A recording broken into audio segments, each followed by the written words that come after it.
नमस्कार, मैं हूं वीरेंद्र सिंह गुनावत और आप देख रहे हैं कड़वे सच।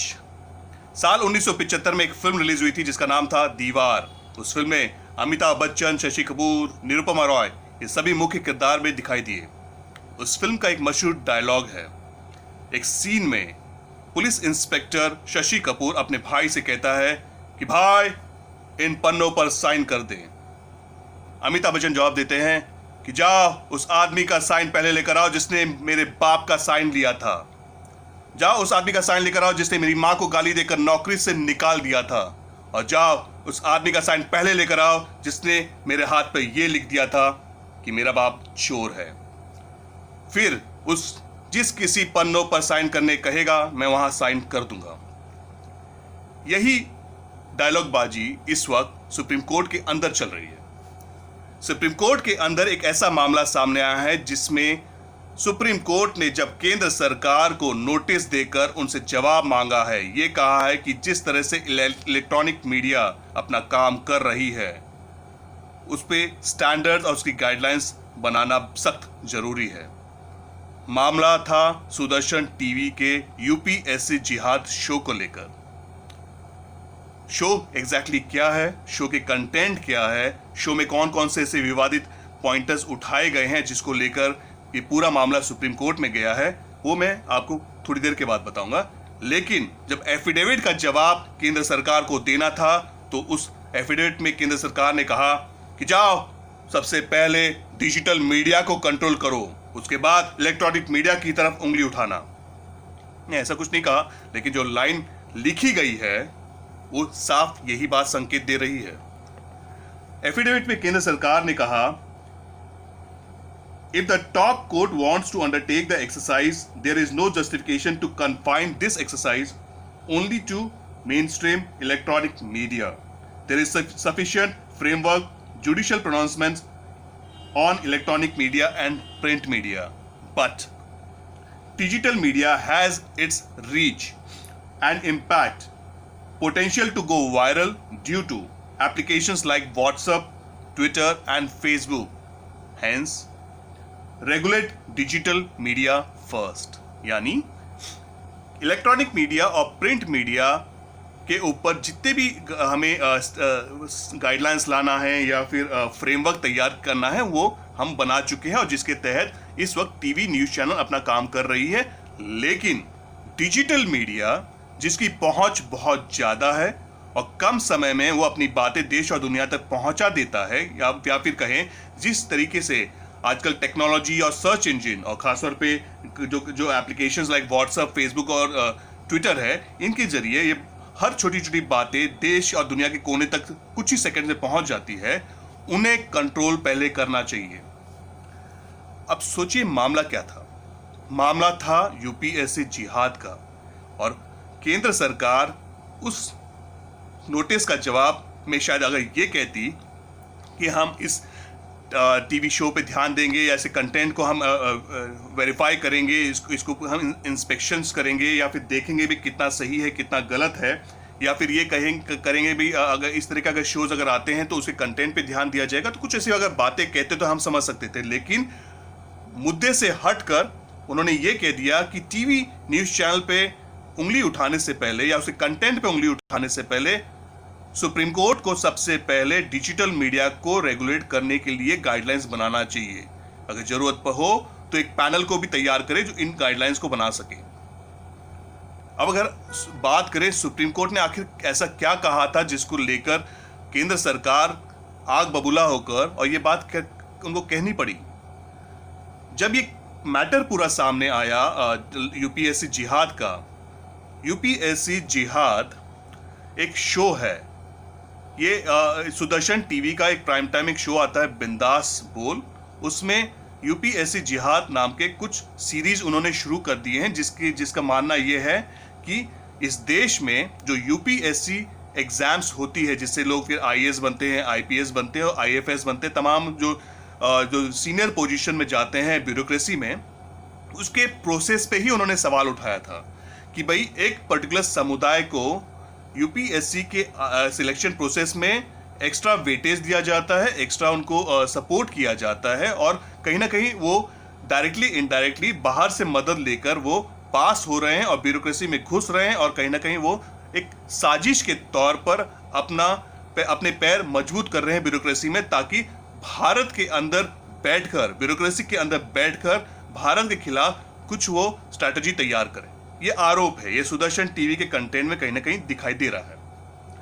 उस शोज में ये बात कही गई है कि मुस्लिम कम्युनिटी, जिस कम्युनिटी पे सवाल उठाए गए कि मुस्लिम कम्युनिटी ओबीसी के रिजर्वेशन कोटा के अंदर घुसकर फायदा उठाते हैं। एज फैक्टर, यानी जहां जनरल कैटेगरी को 32 साल तक मैक्सिमम एज दिया जाता है, तो इनको 35 साल दिया जाता है। जो अटेम्प्ट्स होते हैं, जहां जनरल कैटेगरी 6 बार यूपीएससी एग्जाम दे सकता है, तो इन्हें 9 बार मौका मिल जाता है। इन्हें सरकारी मदद मिलती है, इन्हें एनजीओ की मदद मिलती है। इनकी जो भाषा होती है, वो भाषा उर्दू चूज किया जाता है, जिसका जो एग्जाम्स के पेपर सेट करने वाले बंदे को उर्दू आता है, लिखने वाला उर्दू लिखता है, और जो चेक करने वाला होता है, पेपर चेक करने वाला, वो भी उर्दू जानता है। तो कहीं ना कहीं वो इनडायरेक्टली एक संकेत दे रहे हैं कि एक पर्टिकुलर कम्युनिटी मिली भगत के साथ इसे पास कर देते हैं। भाषा में पासिंग परसेंटेज ज़्यादा होते हैं। साथ साथ में जो इंटरव्यूज़ फॉर्मेट है, क्योंकि सबसे पहले सुदर्शन टीवी ने ये सवाल उठाए हैं कि भाई इंटरव्यूज़ होना ही क्यों चाहिए। जब डॉक्टर बनने के लिए, इंजीनियर बनने के लिए इंटरव्यूज़ नहीं लिए जाते हैं, तो आपको आईएएस बनने के लिए इंटरव्यू का ये फॉर्मेट क्यों हो, इसे हटा दिया जाए। और फिर कहीं ना कहीं उन्होंने ये कहा है कि जिन यूनिवर्सिटी से वो पढ़ के आते हैं, तो उस पर सवाल उठाया है। इस देश में जो कोचिंग सेंटर्स होते हैं, जहां यूपीएससी के जो कैंडिडेट्स होते हैं अपनी पढ़ाई करते हैं, इनकी जो नींव थी वो रखी थी कांग्रेस के पूर्व प्रधानमंत्री डॉक्टर मनमोहन सिंह ने। मनमोहन सिंह जी ने 5 ऐसे कोचिंग सेंटर्स तैयार किए थे, जिसमें से 4 मुस्लिम यूनिवर्सिटीज़ में हैं। तो आप समझ सकते हैं कि निशाना कहाँ जा रहा है उसमें से। और ये भी उसमें सवाल उठाया कि भाई ये जो जितने भी 4 मुस्लिम यूनिवर्सिटी, इन्हें ही क्यों चुना गया, क्यों मुंबई यूनिवर्सिटी, चेन्नई यूनिवर्सिटी नहीं चुना गया। अब ये उनका सवाल है, जिसका जवाब अगर कांग्रेस या फिर डॉक्टर मनमोहन सिंह अगर दें तो वो वाजिब रहेगा। और उसके बाद सबसे आखिरी में जो मेन मुद्दा है वो है नेशनल सिक्योरिटी। यानी सुदर्शन टीवी के कंटेंट में ये कहा गया है कि तमाम बैरिकेड्स को क्रॉस करने के बाद जो मुस्लिम कम्युनिटी के जो लोग होते हैं, वो ब्यूरोक्रेसी में चले जाते हैं और कहीं ना कहीं नेशनल सिक्योरिटी के लिए कहीं ना कहीं खतरा बन जाते हैं। अब इसीलिए पूरे शो का नाम यूपीएससी जिहाद था। अब कई आरोप इसमें लगते हैं कि भाई जो इस साल जो यूपीएससी के जो कैंडिडेट्स जो पास होके आए हैं, उसमें से 27 ऐसे कैंडिडेट्स हैं जो जकात फाउंडेशन के बैकअप्स से आए हैं। अब जकात फाउंडेशन किसका है? वो जाकिर नाइक का है। जाकिर नाइक कौन है ये सब हम जानते हैं, जो देश के बाहर है, भारत आना नहीं चाहते, इन्वेस्टिगेटिव एजेंसीज को सपोर्ट करना नहीं चाहते।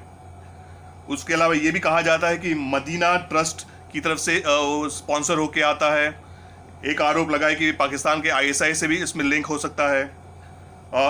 भारत सरकार की जो अल्पसंख्यक विभाग है, उनकी तरफ से उन्हें मदद दी जा रही है।